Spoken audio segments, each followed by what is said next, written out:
गांव के किनारे एक पुरानी हवेली थी जिसके बारे में सब कहते थे कि वहां भूत रहते हैं। कई सालों से उस हवेली में कोई भी रहने की हिम्मत नहीं कर पाया था।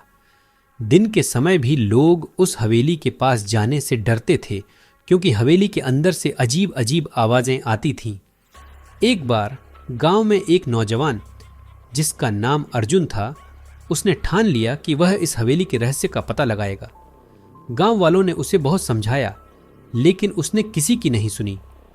अर्जुन ने रात में हवेली में जाने का फैसला किया। चांदनी रात थी। अर्जुन ने हाथ में एक टॉर्च ली और हवेली की ओर बढ़ चला। जैसे ही वह हवेली के दरवाजे के पास पहुंचा, दरवाजा अपने आप ही खड़खड़ाता हुआ खुल गया।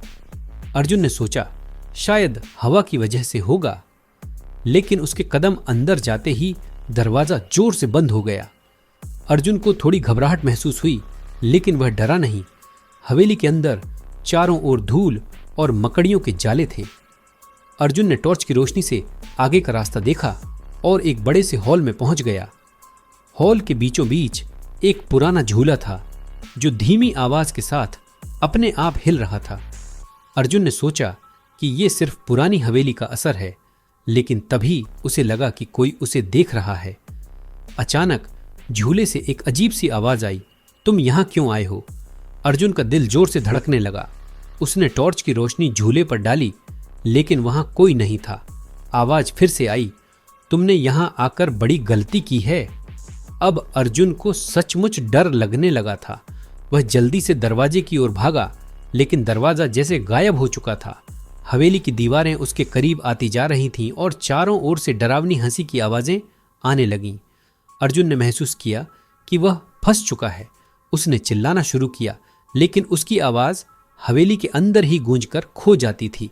अचानक एक कंकाल जैसी आकृति उसके सामने प्रकट हुई और बोली, यह हवेली तुम्हें कभी वापस नहीं जाने देगी।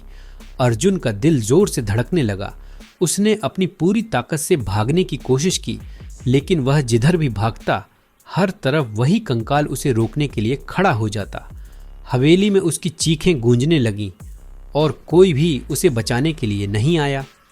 सुबह गांव के लोग हवेली के पास गए लेकिन अर्जुन का कोई पता नहीं चला। हवेली के दरवाजे पर बस उसकी टॉर्च पड़ी थी और उसके बाद से अर्जुन को कभी किसी ने नहीं देखा। लोग कहते हैं कि उसकी आत्मा अब भी उस हवेली में कैद है और जो भी वहां जाता है वह कभी वापस नहीं आता। अंत।